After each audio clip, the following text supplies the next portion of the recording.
Shabbat Shalom a todos vocês que nos assistem pela TV Sião.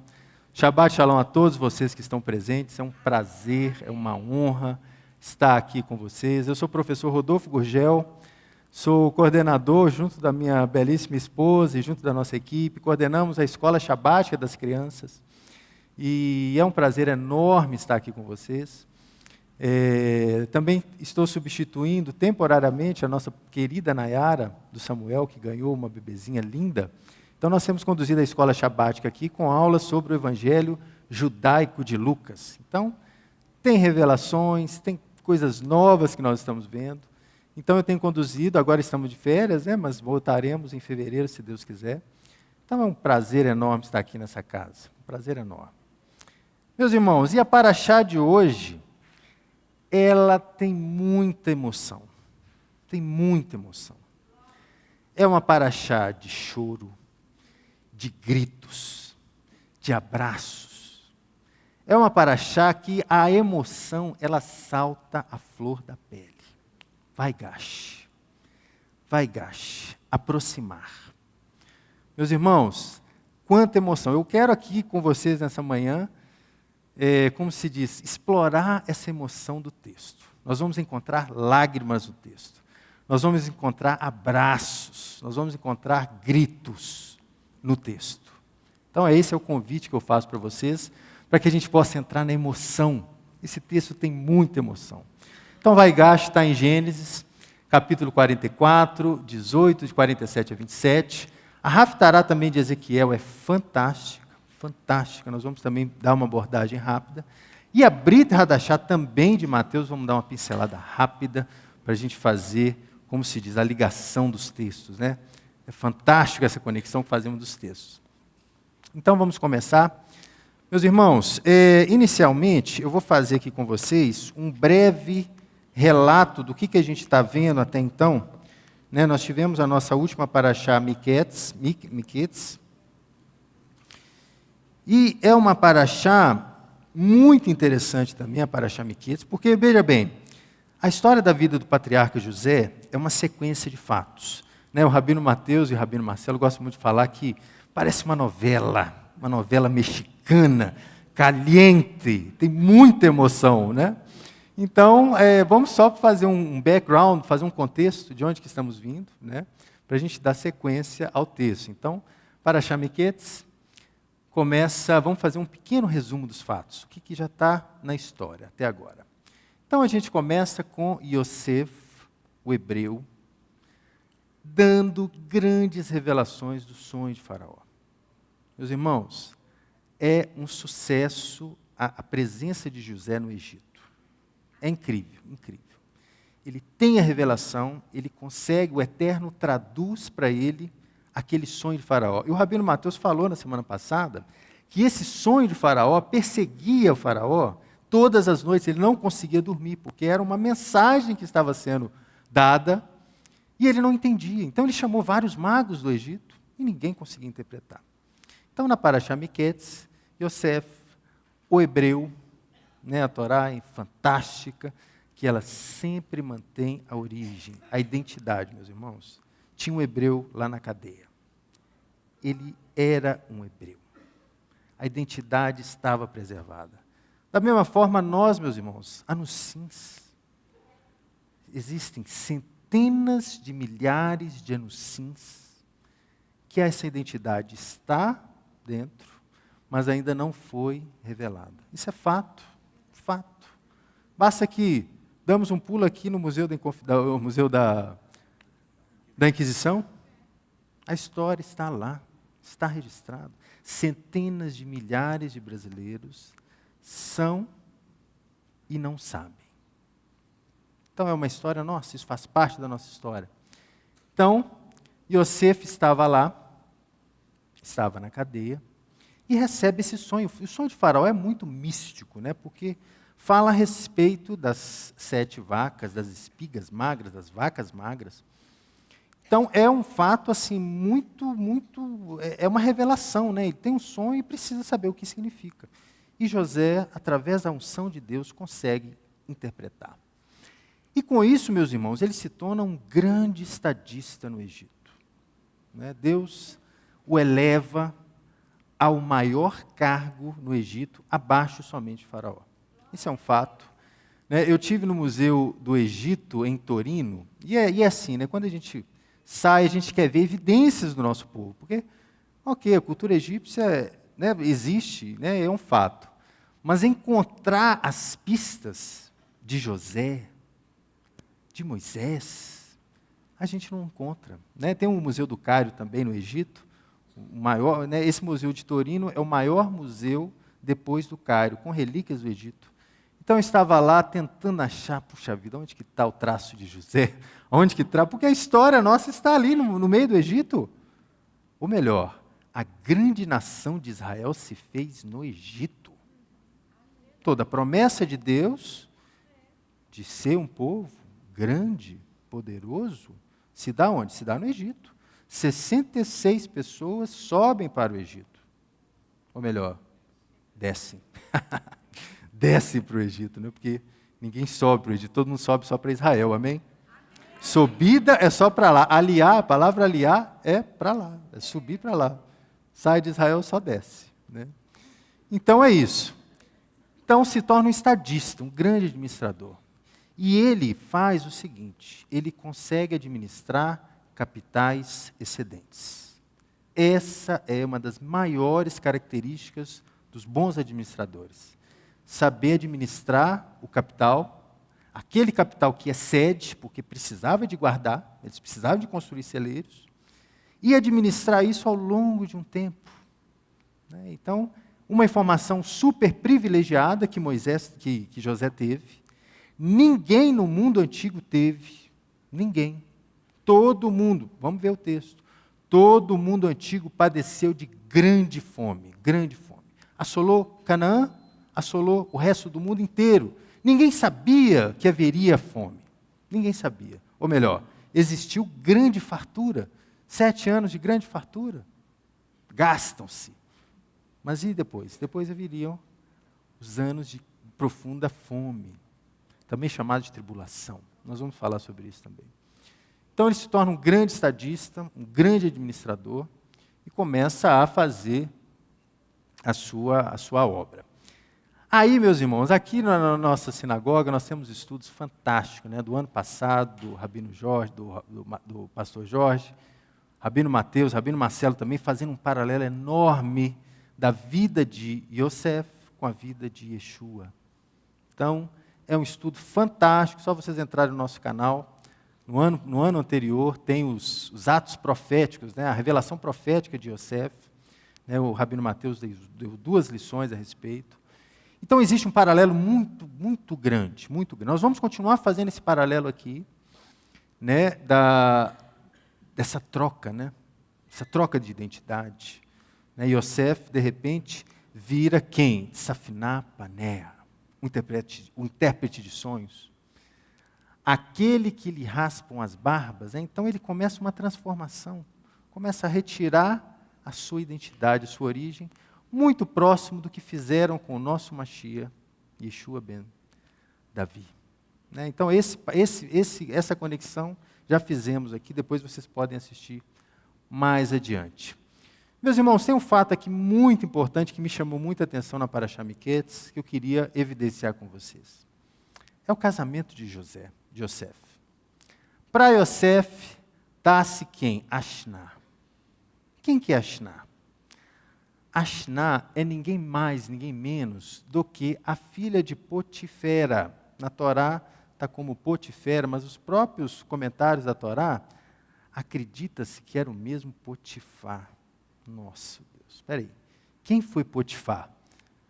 Potifar foi aquele do qual Yosef guardava sua casa, antes de ser preso, e teve um encontro com a mulher de Potifar. Então, eu queria chamar atenção nesse texto para a gente ver, porque o mesmo Potifar, de cuja mulher queria Yosef para si. Imagina que ele que fugiu daquela mulher que quase o alcança, agora a filha dessa mulher volta para ele. Puxa vida, mas como assim? Que aproximação é essa? Vamos ver o texto, eu queria ver o texto aqui, vamos voltar aqui no texto de Gênesis, capítulo 39, do verso 7. Nós vamos investigar um pouco essa cena, né? O que aconteceu aqui entre Yosef e a mulher de Potifar. Olha, na Torá diz, e foi depois dessas coisas que levantou a mulher de meu senhor aos olhos de José. Espera aí, primeira pergunta. Ela estava deitada? Ora, quem levanta ou está sentado ou está deitado.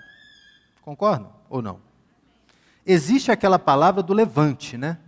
Quer dizer, se levantou uma potestade, uma legião. Mas o texto aqui é interessante porque levantou-se a mulher de seu senhor aos olhos. Então, Yosef vê ela levantando. Se estava deitada ou sentada, não sabemos. Aqui, meus irmãos, aqui é interessante a gente entrar no texto, porque nós estamos falando de uma intimidade que está, não sei, acontecendo talvez em 4 paredes. Percebe? Veja o olhar do Eterno que está nos revelando algo que está muito fechado. Então é isso que eu quero dar, eu quero dar esse zoom, dar esse foco dentro desse cenário, desse ambiente. Então vamos lá. E foi depois dessas coisas que levantou a mulher do seu senhor aos olhos de Yosef e disse, deita comigo. Já construí uma cena aí. E recusou e disse à mulher do seu senhor, eis que o Senhor não sabe o que está comigo nesta casa. Opa, peraí. Faltou aquela palavra lo. Não. Sai, Satanás. Faltou, não faltou? Volta para o mar. Sai, Satanás. Faltou. Mas não. José começa aqui a dialogar com essa entidade. Começa lá. Eis que meu senhor não sabe o que está comigo nessa casa. E tudo o que tem, ele entregou em minhas mãos. Opa, tudo? Tudo? Até? Não sei. Vamos lá, vamos avançar. Não há maior nesta casa do que eu, e nem me proibiu nenhuma coisa. Opa, que isso? Está tudo permitido ali? Agora vem, graças a Deus, salvo a ti. Ah, que alívio. Salvo a ti, porque és sua mulher. E como farei essa grande maldade e pecarei contra Deus? Então, houve o basta. Né?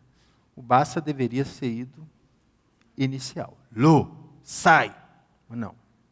E aí, meus irmãos, agora que vem o fato.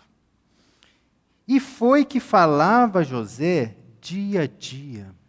Então, ao que parece, esse fato aconteceu mais vezes. E ele não a ouviu para deitar perto dela, para estar com ela. Então, parece que essas ameaças foram por um tempo. E foi num dia e veio à casa para fazer seu trabalho, e não havia nenhum dos homens ali à casa, e ela pegou na sua roupa. Ó, a paraxá de hoje, vai gache. Aproximar. Tem que ter aproximação. Tem aproximação para o bem e para o mal. Nós vamos ver alguns exemplos hoje. Mas teve a aproximação. Ela chega e toca nele, dizendo, deita comigo, de novo. E ele deixou a sua roupa nas mãos e fugiu para fora. Então, meus irmãos, parece que estava anunciando. Parece que era uma tragédia anunciada, o que estava acontecendo. Né? O texto fala de algo que estava repetindo.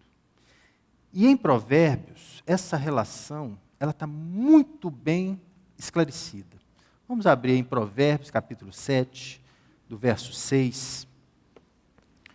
Provérbios, capítulo 7, verso 6, o que diz?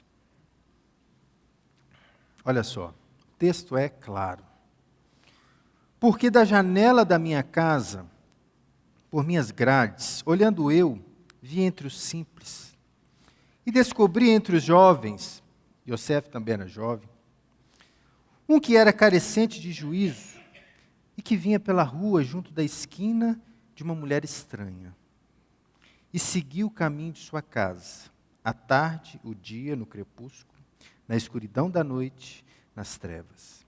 E eis que a mulher lhe sai ao encontro, com vestes de prostituta, e astuta de coração.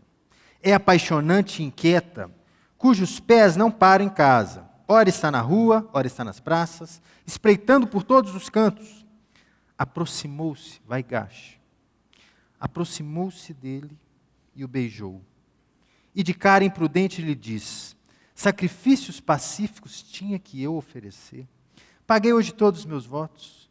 Por isso saí ao teu encontro, buscar-te-ei e te achei. Já cobri de conchas a minha cama, de linho fino do Egito. De várias cores já perfumei o meu leito com mirra, aloés e cinamoto. Vem, embriagamo-nos com delícias do amor até pela manhã, gozemos de amores, porque o meu marido não está em casa.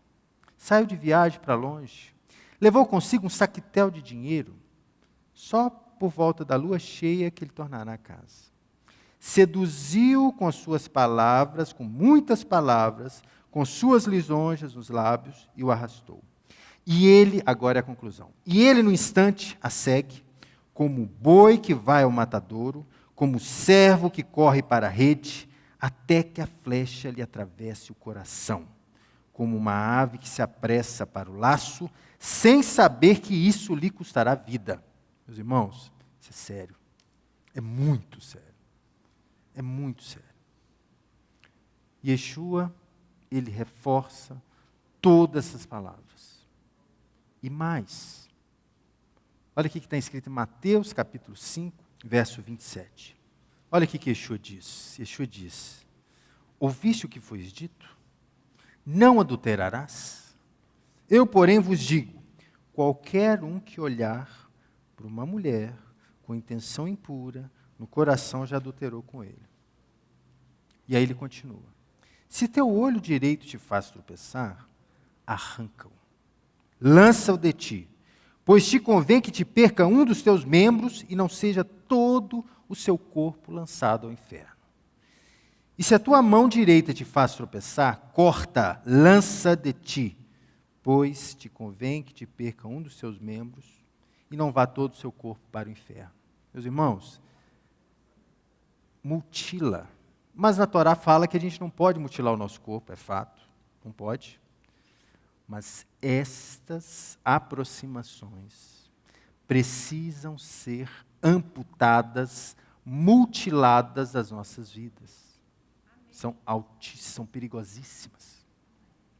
Por isso que Yeshua fala, ampute, corte, decepte, corte essas amizades. É por aí que começa, meus irmãos. É de uma aproximação. E hoje a gente não precisa estar tão próximo para se aproximar, não é mesmo? O que a gente tem hoje no nosso bolso? Só mensagens. A gente não precisa estar muito próximo. A gente pode estar longe, mas muito mais próximo do que a gente pensa. Então essa é uma mensagem que eu vi na Paraxá passada, eu queria trazer, que eu acho interessante porque fala a respeito desse contexto que José está vindo. José vai casar com essa mulher, com a filha dessa mulher. De repente esteve, na casa junto com a sua sogra. E aí? Não se sabe. Mas, vamos avançar. Novos paralelos. Yosef também tem 30 anos. Então, depois assistem no nosso canal. Rabino Mateus faz um paralelo fantástico da vida de Yeshua com a vida de Yosef. Ao assumir a administração, então, grande inteligência ele tinha ali. Teve 2 filhos também no tempo de fartura, Interessante, uma estratégia. Bom, já que eu sei como que vai ser o futuro, Deus me deu uma visão super privilegiada, uma informação estratégica, pessoal. Informação estratégica, informação derivou entre a vida e a morte. Vou fazer meus menininhos no tempo de fartura. Então, a Torá também revela isso. E aí, meus irmãos, vieram 7 anos de fome, sobre toda a terra.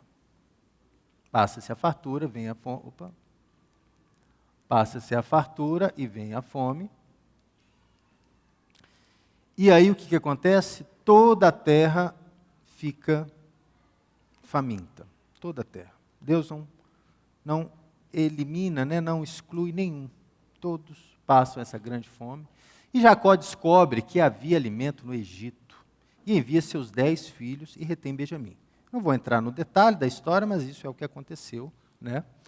O primeiro encontro com Yosef, lá, todos com véus. Yosef não se deu a conhecer, fantástico. Né? Yosef, imagina, vamos lembrar mais, Yosef é aquele do qual os irmãos jogaram no poço. É aquele que era o sonhador, que os irmãos não gostavam. Meus irmãos, eu acho fantástico isso no texto, você sabe por quê? Porque a Torá fala da nossa família, não é mesmo? Essas histórias são histórias de família, e são da nossa família. Então, vamos apropriar do texto nesse sentido. Olha, José foi jogado pelos seus próprios irmãos, né? Porque existem muitas pregações que condenam, aí está vendo Israel, olha o que Israel faz. Já vi várias e várias pregações nesse sentido. Olha só que família é essa? Que família? Então, é a nossa família, eu me aproprio disso, dessa verdade. E aí o que acontece? Yosef não se dá a conhecer. Então ele sabe, os irmãos conhecem os irmãos dele, mas os irmãos não o conhecem, porque ele estava completamente mudado. Ali estava o representante de Faraó na terra, uma divindade, como se fosse uma divindade também. Então não se conhece. Yosef comunica com eles por intérpretes. Né? Yosef, sabendo falar o hebraico, mas ele conversa pela língua egípcia. E o Rabino Mateus também deu uma palavra fantástica sobre os véus. Por favor, não percam, semana passada. Os véus que existem em nós, que existem na igreja. Né? O Rabino Shula também ele faz uma conotação muito interessante dos véus também. Então é preciso tirar esses véus, pessoal. É preciso tirar.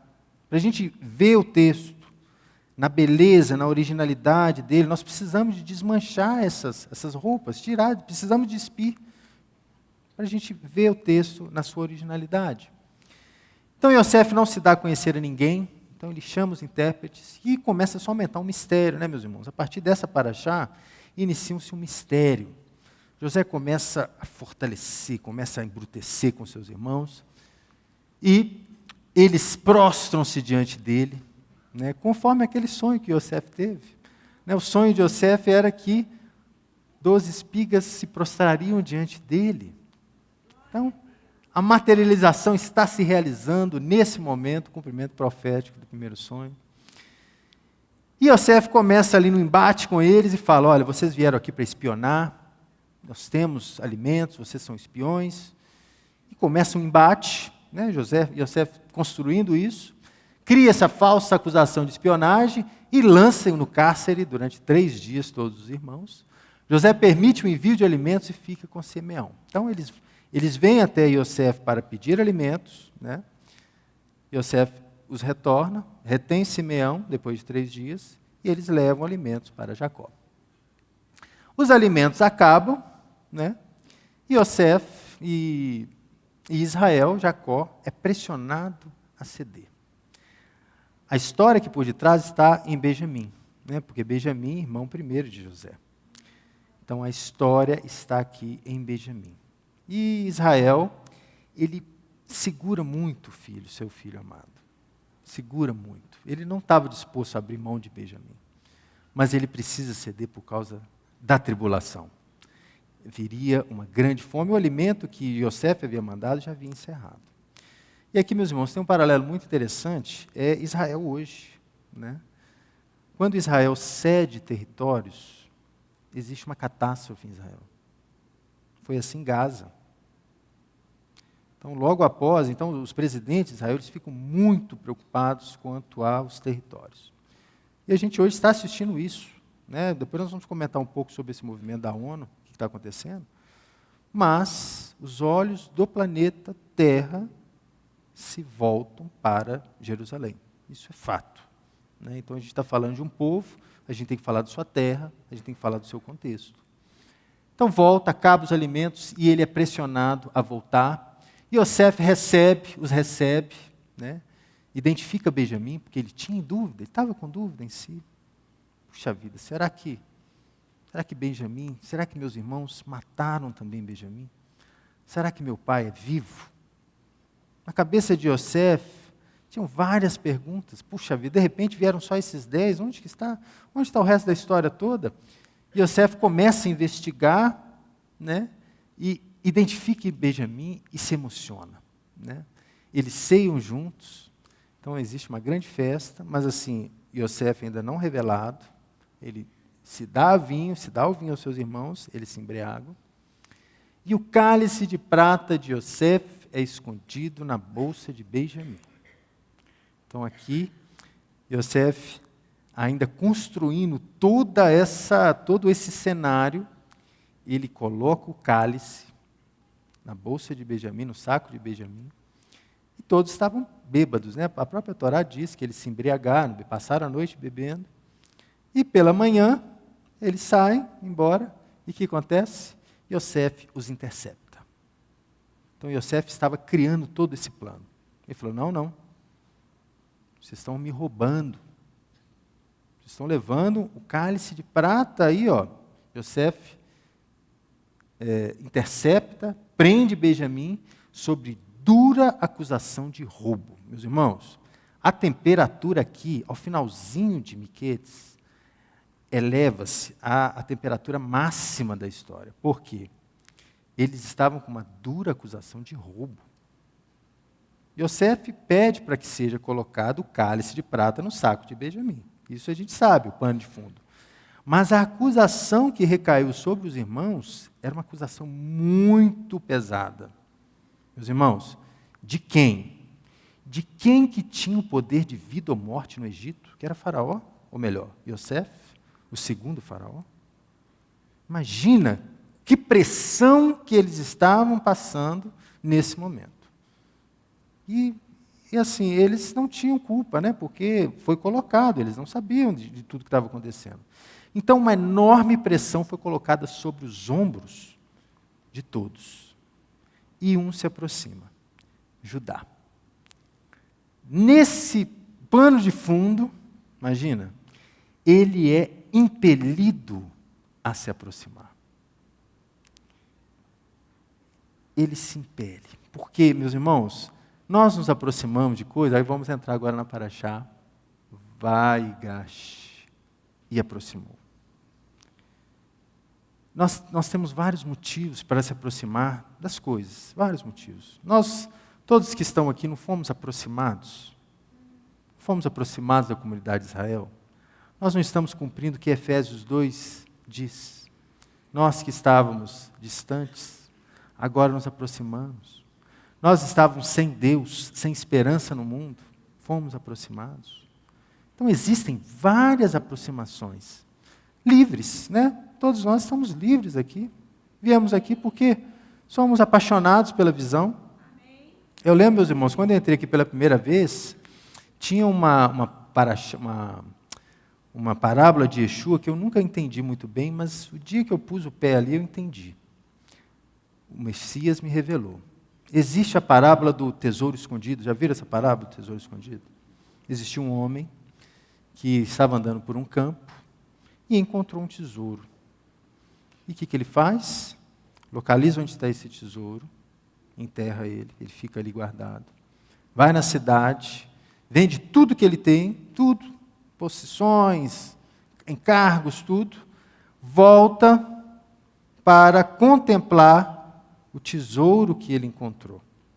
Então, meus irmãos, eu tive a clara noção, e eu acredito que muitos de vocês tiveram, do tesouro que sai todas as manhãs dessa arca aqui, meus irmãos. A Torá, meus irmãos, é o maior tesouro que o homem pode se achar. É o maior tesouro. É o maior tesouro. E quando eu entrei, o Eterno falou, você esse homem que encontrou esse tesouro, larga tudo que você tem, seus cargos, suas funções, e vem contemplar esse tesouro que sai todas as manhãs. Não estamos falando que nós não adoramos livros, não é esse tipo de adoração, mas é o que sai do livro. É o que sai. Isso é o que é o maior valor, é o que sai do livro, não é o livro em si, não é o rolo, é o que sai dele, é o texto. Isso é que é a maior riqueza. Então, nós podemos aproximar de várias coisas, podemos aproximar do bem ou também do mal, tem muitas pessoas que se aproximam do mal, mas depende do seu primeiro passo, você tem que ir até o objeto que você quer observar. Só que Judá aqui, ele não tinha essa escolha. Ele foi impelido, porque o pano de fundo era drástico, drástico. Agora nós seremos mortos, seremos aniquilados. Pronto. Agora, esse homem, porque no texto fala assim, ó, o homem lá do Egito, quando eles voltam para falar com Jacó, fala, ó, tem um homem lá no Egito que está querendo nosso irmão Benjamim, ele só cita assim, o homem lá de cima, o homem lá do Egito. Então, ele é impelido, ele é obrigado, é a pior aproximação que existe, meus irmãos, é quando você não quer, mas você tem que aproximar, não tinha escolha. Aí citamos alguns exemplos, aí voltamos no texto, Gênesis capítulo 44, que começa aí. Então, Judá se chegou e se aproximou, Vaigash, dele e disse, Ah, Senhor, percebe o Ah, Senhor, tremor, gente, tremor. Rogo-te, permite que seu servo diga uma palavra aos seus ouvidos do meu Senhor e não se acenda a tua ira contra o teu servo, porque tu és como Faraó. Meus irmãos, perceberam o tremor da minha voz, mas quando a gente lê no texto e pega o contexto anterior, é um cenário de pânico, eles estão tensos. O Senhor é igual ao Faraó? O Senhor é igual ao Faraó? O que o Faraó vai fazer com a gente? Judá foi tomado de pavor e temor diante dos piores representantes na terra. Gente, aqui nessa paraxá, Faraó, ele é tido como uma pessoa que recebe Israel e tal, né? Uma história muito bonita, como que Faraó recebe. Mas o que Faraó é e sempre foi, nunca mudou. Faraó não converte ao Deus de Israel. Continua todo aquele sistema do Egito. Então, vamos pensar aqui, peraí. Israel, Jacó tinha essa pergunta, onde meus filhos vão entrar? Meus filhos vão entrar nessa terra pagã? Nesse mar de idolatria que existe aqui? Era uma preocupação, porque Faraó, sobre ele, tinha todo esse poder. Eu trouxe aqui a figura de um representante, né? Eles estavam diante de um representante. Aqui é a figura de sarcófago de Tutancâmon, que foi um dos faraós mais novos que faleceu, parece que faleceu com 25 anos. Judá estava diante não de Tutancâmon, mas estava daquele que representava o mais poderoso sobre a terra. O mais poderoso. Judá estava diante do mais cruel e irracível torturador do mundo antigo. Meus irmãos, fato. Quando começamos a estudar o livro de Êxodo, nós vamos começar a ver, Shemot, a revelação desse homem, dessa dinastia, desse cargo. Mas isso sempre existiu. Jacó e seus irmãos sempre sabiam disso. Quem era Faraó? Sempre souberam. O Egito era o local mais degradado e degenerado moralmente da terra. Fato. Não podemos tirar esse pano de fundo do Egito. E aí, meus irmãos, agora eu queria praticar com vocês aqui um pouco do hebraico, para a gente entender essa pergunta que Yosef faz. Então vamos lá. Gênesis 44. Meu senhor perguntou ao seu servo, dizendo, tendes pai ou irmão? Essa é a pergunta. Então vamos lá. O texto vamos repetir comigo? Adoni, vamos repetir? Adoni, Shav, El Avadá, Lemo. Hayesher, Lachen, Av, Oar? Essa é a pergunta. Tende irmãos ou pai? Tendes pai ou irmão? O que vocês fizeram com eles? Eles ainda estão vivos. Esse é o texto. Essa é a pergunta. Esse é o grito. Yosef já estava querendo saber a verdade, não aguentava mais essa verdade. E o que o Rabino Shulam diz? Para a gente entender um texto, principalmente os textos muito antigos, nós precisamos entrar de cabeça no texto, porque o texto ele tem tom, ele tem cor, o texto tem temperatura, todo o texto tem muitos níveis de entendimento, e as palavras têm cores, as palavras têm peso, têm humor, e esses aspectos intangíveis da palavra têm um efeito no entendimento delas, o volume, o humor empregados, a atitude se teve ao empregá-la e também o seu espaço e tempo. Faz diferença, meus irmãos? É uma palavra forte. É uma palavra que estremece. Temos letras que formam palavras, isso o Shulam também falando. Palavras que formam frases que contam uma história, e tudo isso está limitado ao tempo e espaço. Né? O que a gente está trazendo é o texto, a originalidade do seu tempo. Isso significa que o evento aconteceu em um período da história e foi registrado verdadeiramente por um homem de Deus que a testemunhou, e com isso a verdade se torna eterna. Então essa narrativa, toda essa narrativa dessa história caliente, né, que nós estamos estudando, teve esse volume, teve esse tom. É uma história quente. E aí, qual que é a resposta de Judá? Aí a gente observa. E respondeu meu senhor, temos pai velho e filho da sua velhice, o mais novo, cujo irmão é morto, só ele ficou, sua mãe, seu pai o ama. Meus irmãos, essa é a temperatura do texto. Agora começa-se a revelar os fatos. Yosef começa a juntar um pouco do quebra-cabeça que estava se passando. Então disseste a teu servo, traz-no para mim, eu quero pôr os meus olhos sobre eles. Yosef, em outras palavras, estava dizendo, Benjamim é meu, eu quero ele perto de mim. Tragam para mim. Nesse momento, os papéis invertem, porque aqui nessa história caliente, quem que se levanta? O leão da tribo de Judá. Judá começa a discutir com o faraó, os rabinos dizem que ele fala asperamente com o faraó, Yosef, ele fala assim, não podemos. Respondeu meu senhor, o moço não pode deixar o seu pai. Não pode. Então, Judá agora começa a interceder e a levantar um clamor por Benjamim. Não, o moço não pode deixar o seu pai. Se deixar o pai, esse certamente morrerá. Então Judá se levanta e tem aqui, né, os líderes, Judá, os líderes do seu irmão, toma iniciativa e começa a dialogar asperamente com Yosef. Então ele começa a se colocar no lugar de Benjamim. É uma relação muito linda, que também tem um paralelo, né, de Judá intercedendo pelos seus irmãos, como o Machia faz. Judá, o líder dos seus irmãos, toma iniciativa e dialoga asperamente com Yosef, manifestando de forma inequívoca que não permitiria que Benjamim ficasse preso no Egito. Então Judá se levanta. Então tem um levante na história. E na fala Judá, Yosef descobre 3 coisas. A primeira coisa, que Jacó estava vivo,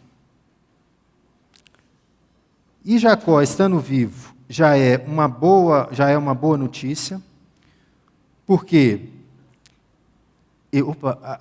o pano de fundo começa a se revelar. Meu pai está vivo ainda, meu irmão também. Ele começa também a entender a que versão de morte os seus irmãos deram. Porque quando eles revelam no diálogo, Jacó fala, olha, eu recebi as vestes do meu filho, estavam manchadas de sangue, disseram que ele foi tragado por animais selvagens. Então ele começa a entender a que história que foi construída a seu respeito.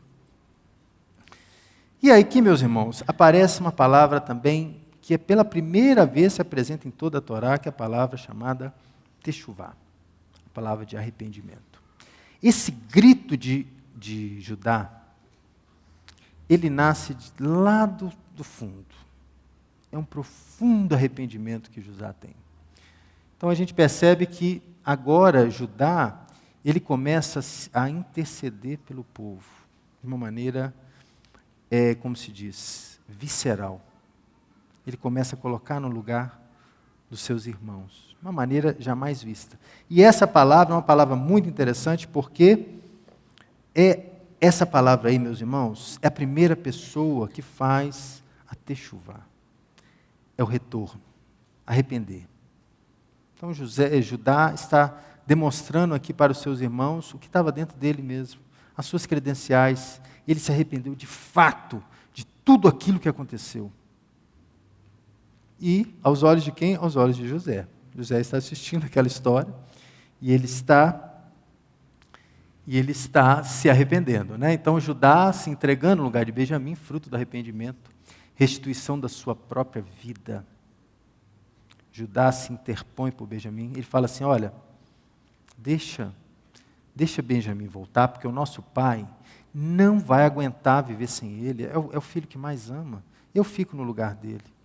Se coloca em lugar de, olha que interessante, né? Precisa de ter fruto, o arrependimento precisa de ter frutos dignos de arrependimento. A techuvá verdadeira, meus irmãos, muda completamente o panorama da história.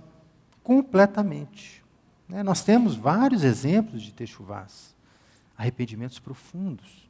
Vou trazer um exemplo aqui para vocês, que está no Novo Testamento, que é muito interessante, que é o texto que está aqui em Mateus capítulo 15, a partir do versículo 21. Mateus capítulo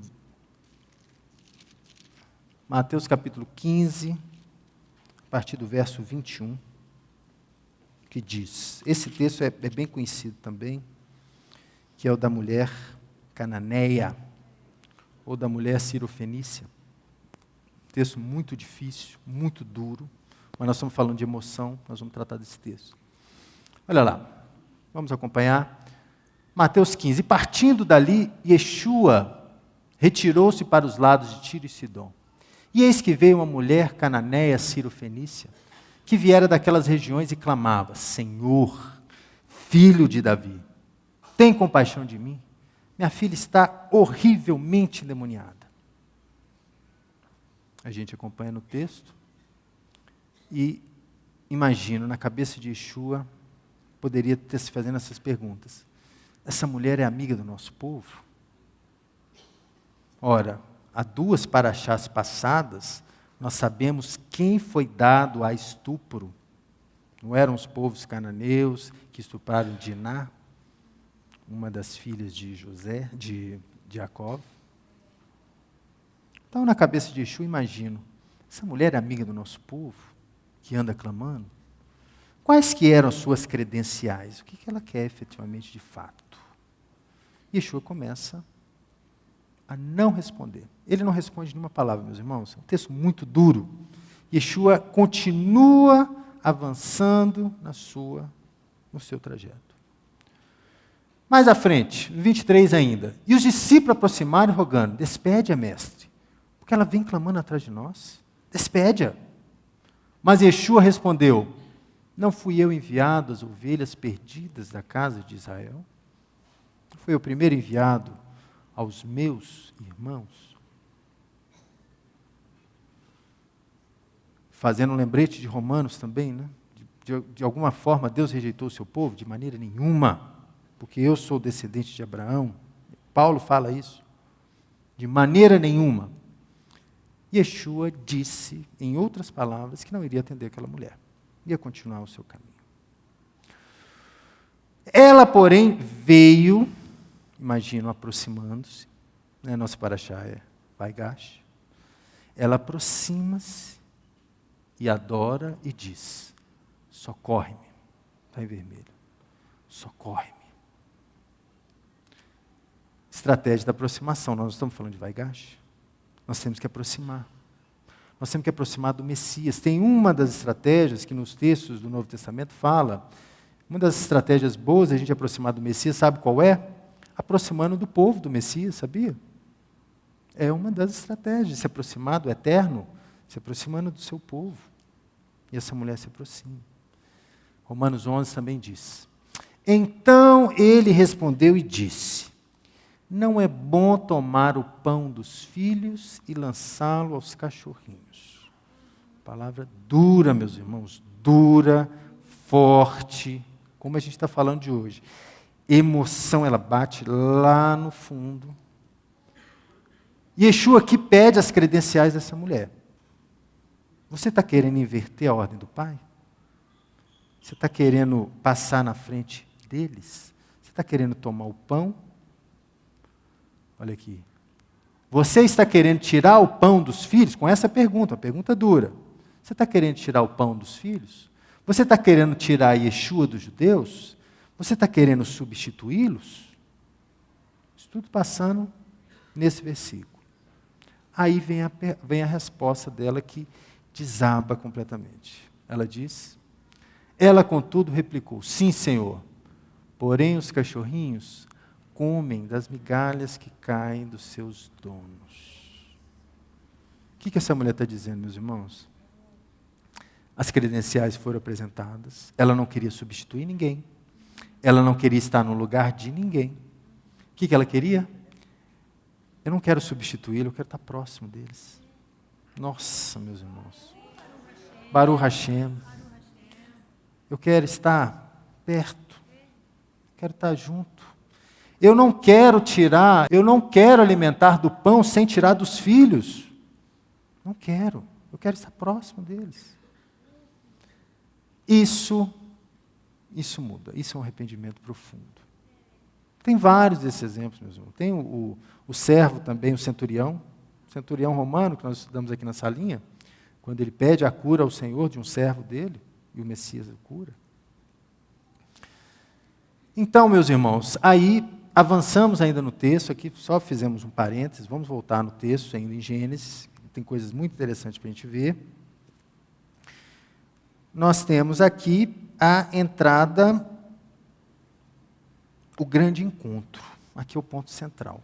O grande encontro. Quando Yosef se dá a apresentar para os seus irmãos. Né? Então, no texto diz, Gênesis 45, 1. Então Yosef, não se podendo conter diante do que estavam com ele, bradou. Aí, está vendo o texto? Grita.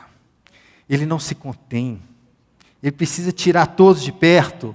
Olha lá. Faz sair todos da minha presença. E ninguém ficou com ele quando Yosef deu a conhecer a seus irmãos. E levantou a voz em choro, meus irmãos, em choro, lágrimas. Da maneira que os egípcios ouviram também a casa de Faraó. Tom e temperamento do peixe, temperatura, choro, grito. Ani Yosef, eu sou José. Esse momento é um dos momentos mais maravilhosos da narrativa. É um encontro, meus irmãos, um encontro que essa casa, nós há muitos anos já viemos pregando a respeito desse encontro tão sonhado, quando o nosso Messias vai se desvestir das vestes romanas que o colocaram, e vai se revelar no mesmo idioma do nosso Messias, nosso povo, vai se revelar com o mesmo carinho, com o mesmo zelo que sempre teve. Ani Yosef. Grande perturbação dos irmãos. Os irmãos começam a ficar loucos puxa vida, aquele que nós intentamos de morte, é esse que nos salva. É esse que agora está abrindo as portas para nos receber. Um grande temor, uma grande perturbação. Em Gênesis 45 diz, né? Disse Yosef aos seus irmãos, chegai-vos a mim, aproxima, palavra de novo, aproxima-se de mim. Chegaram então e disse, eu sou Yosef, vosso irmão, a quem vos vendeste no Egito. A verdade se revela. Meu irmão, é um momento maravilhoso, é um momento que esperamos ansiosamente, e é um fato que eu vou trazer para vocês aqui, completando as revelações que estão sendo dadas. Quanto maior for a aproximação, maior será a intimidade e a revelação, isso de fato.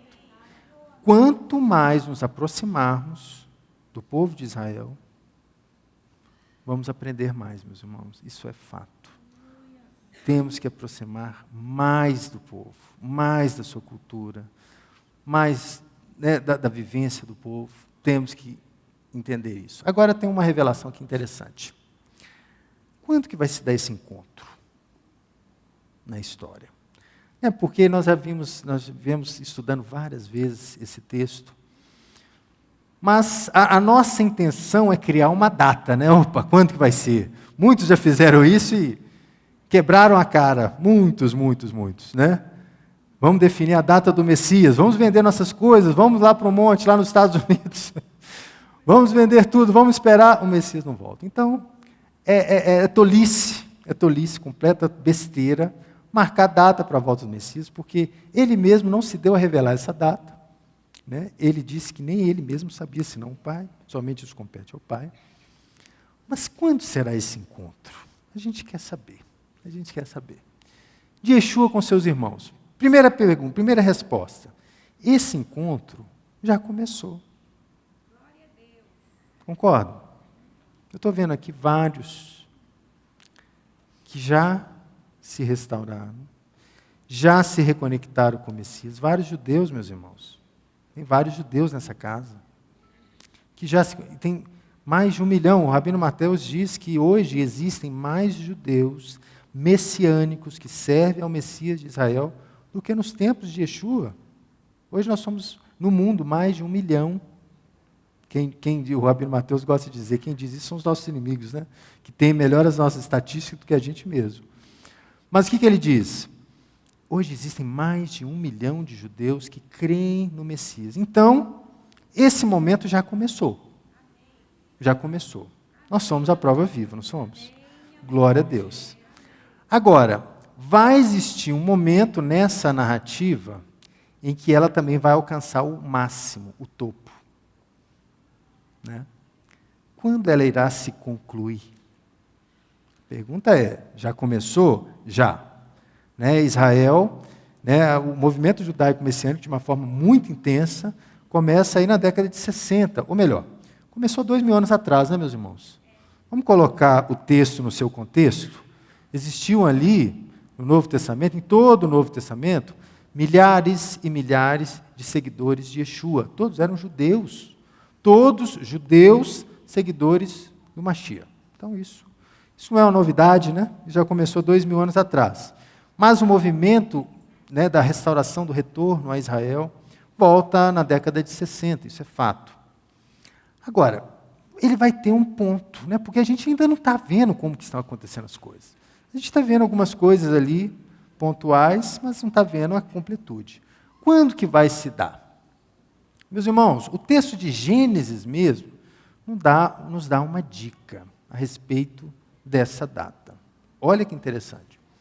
Gênesis 45, 2. Porque já houve 2 anos de fome na terra, e ainda duram 5, e não haverá lavoura nem ceifa. Esse texto, se você observar, é logo após o encontro de Yosef com seus irmãos. Olha que interessante. Então aqui já dá uma dica. 2 anos. De quê? Da fome. É fato, meus irmãos, é fato. Não adianta omitir. Haverá tribulação. Os tempos, ou melhor, me desculpe, o Rabino Mateus já falou isso aqui várias vezes.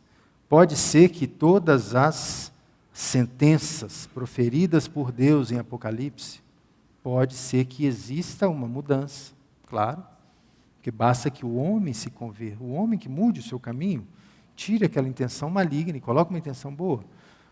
Mas até que isso aconteça, a sentença está dada. Basta que leamos o Apocalipse, os profetas, não precisamos ler o Apocalipse para saber o final, precisamos ler os profetas, está tudo lá registrado. E a gente tem aqui esse período de fome que aconteceu no Egito, e haverá também, meus irmãos, um período de tribulação. Para quem? Para os que estivermos vivos naqueles tempos. Ora, porque os que já dormem aguardam a esperança da ressurreição. E nós? Nós estamos vivos agora. Isso importa para a gente. Quando que vai se dar esse tempo? É uma pergunta. Então, o texto, ele dá essa dica de 2 anos, está vendo? Então, quando você imagina o período de fome que o mundo antigo estava passando, com o período de tribulação que haverá de passar novamente o mundo, qual que é a revelação do texto? Israel, Yoshua, né, se dá a revelar aos seus irmãos no início. O texto mesmo revelou. Com 2 anos de tribulação, José se revela aos seus irmãos, e esse tempo, Yeshua também se revela aos seus irmãos. Imaginamos um período do início da tribulação. Não seremos, ninguém será livre, meus irmãos, ninguém. Mas uns serão primeiros, não é? Não tem aquele ditado que os primeiros serão os últimos? Aos primeiros aqui. Jesus se revelando aos seus irmãos no início. Israel salvo primeiramente. Está no texto, não estou inventando, meus irmãos. Não tem um texto que todo Israel será salvo? Amém. O próprio texto da Torá. 2 anos, todos salvos, fome, remetendo à tribulação. Mandou-lhes Deus adiante de vós para dar-lhes descendência sobre a terra e para fazer viver uma grande salvação. Bênção. Você sabe por quê? No texto do Apocalipse, o que diz? Lá nós já estamos aproximados. Sabiam? Existem 2 referências no texto do Apocalipse que para mim saltam aos meus olhos. A primeira é essa. Apocalipse 12, versículo 17 fala: irou-se o dragão contra a mulher e foi a pelejar contra os restantes de sua descendência. E os que guardam os mandamentos de Deus e têm o testemunho de Yeshua, e se pôs sobre eles no pé, sobre a areia do mar. Meus irmãos, quem que guarda os mandamentos de Yeshua, ou os mandamentos de Deus, e a fé em Yeshua? Somos nós. Somos nós. Entenderam? Esse está falando da gente. Outra. Apocalipse 14, 12. Aqui está a perseverança dos santos, os que guardam os mandamentos de Deus e a fé em Yeshua. Meus irmãos, é os 2. É os 2. Precisamos ter a fé nos mandamentos de Deus e a fé no Messias. Veja bem, nesse ponto, Israel já recebeu a revelação. 2 anos se passa, Israel recebe a revelação, e nesse texto estamos juntos, não tem dúvida. Não estamos só nós que cremos nessa revelação, estamos com os judeus também. E a igreja que entender. É difícil, meus irmãos, é difícil falar de mandamento, é difícil falar dessas coisas, mas é verdade. A igreja precisa restaurar. Precisamos voltar para o início de tudo. A igreja principal foi em Jerusalém. Lá eles guardavam os Shabat, lá eles guardavam as festas, lá eles guardavam os mandamentos de Deus. Esse é o caminho, meus irmãos, é o caminho de retorno. Porque se a gente não restaurar a nossa identidade, haverá choro e ranger de dentes. É o que diz ao final do texto. Então, meus irmãos, aqui é uma palavra de alerta, é uma palavra que a gente precisa colocar no nosso radar, para que a gente restaure e comunique e passe essa informação. A restauração é importante. Ela pode definir a nossa entrada no reino ou a nossa saída, por esses textos. Cenas finais do próximo capítulo, já estamos encerrando. Israel teme emigrar para o Egito. Né? O finalzinho do texto ali, Israel começa a se pensar, meu Deus do céu, o que vai acontecer? Meus filhos vão ir para essa terra de perdição. O Egito sempre foi isso, Mitzrayim, sempre foi isso. Quanto tempo vai durar essa diáspora? Quanto tempo que meus filhos vão ficar nessa terra? São perguntas. O patriarca estava com muitas dúvidas para adentrar, para subir. Qual será o futuro dos nossos filhos? Será possível evitar essa assimilação num ambiente tão perigoso, estranho? Agora, o mais lindo de tudo é a resposta que o Eterno dá aqui no capítulo. Meus irmãos, ao que parece, quando a gente lê toda essa narrativa, parece que Deus realmente estava como um telespectador. Ele estava assistindo tudo. E ao final, ele fala, Jacó. E Deus fala para Israel em visões. E na noite disse, Jacó, Jacó. Ele respondeu, eis-me aqui. Então disse, eu sou Deus, o Deus de teu pai. Não temas descer para o Egito, porque lá eu farei de ti uma grande nação. E descerei contigo para o Egito e te farei tornar a subir, certamente. A mão de José fechará os teus olhos. Olha só, meus irmãos, a promessa de multiplicação, toda a promessa do povo de Israel, que seriam incontáveis como a areia do mar, incontáveis como as estrelas do céu, se daria no Egito. Deus está reforçando com José. José, não temas. Agora, certamente eu descerei contigo. Olha que maravilha. E certamente farei você tornar a subir. Certamente, fique tranquilo. Não se preocupe quanto ao tempo. Eu estarei contigo na entrada, estarei contigo na saída. Amém. Ao total, 66 pessoas salvas entraram ao Egito. Então, prova que o nosso Deus tem sua aliança eterna com o nosso povo. Jamais foram esquecidos, jamais. 66 pessoas salvas, descem para a terra de Ramsés, né? E aí, existem mais emoções, né, meus? É repleto de emoções, de lágrima, de beijo, de abraço. Yosef se encontra com seus irmãos. Então, a emoção de Israel, agora o pai encontra com os filhos. E é aquele choro. Faraó também entra naquela história. E, que família legal e tal. Começam a se interagir. E aí, a bênção de Jacó a Faraó, meus irmãos. Faraó abençoa esse homem. Glória a Deus. Glória a Deus. Jacó abençoa Faraó. Está registrado em Gênesis 47:10, para a gente não esquecer. Meus irmãos, e assim eu queria introduzir rapidamente a nossa Haftará, que está em Ezequiel, que também fala da união, aqui nós já estamos encerrando, já estamos finalizando, que fala da união desses dois reinos, de Judá com seus irmãos. Né, os sábios analisam, a Haftará está em Ezequiel 37, 15 a 28, quando diz que os sábios analisam o enfrentamento de Judá e José, né, esse enfrentamento, esse tom áspero de voz, essa troca de farpas, os sábios de Israel analisam como uma projeção histórica da rivalidade entre o reino de Israel, 10 tribos, e os reinos de Judá. Então, é uma rivalidade, parece que existiu sempre uma rixa entre essas tribos. O texto diz, tu, pois, filho do homem, toma um pedaço de madeira e escreve nele, para Judá e para os seus filhos de Israel, seus companheiros. Depois toma um outro pedaço de madeira e escreve nele para José, pedaço de madeira de Efraim. Eles estão unindo as tábuas.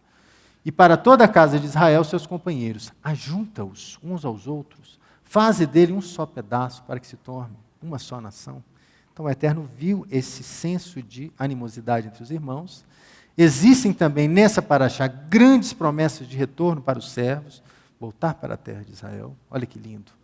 Farei com eles aliança de paz, será uma aliança perpétua. Estabelecerei os, multiplicarei, porém meu santuário, Betorrem, estarei junto deles para sempre. O meu tabernáculo estará com eles, e eu serei o teu Deus, e eles serão o meu povo. As nações saberão que eu sou o Senhor que santifico a Israel com o meu santuário, estivendo sempre entre o meio deles.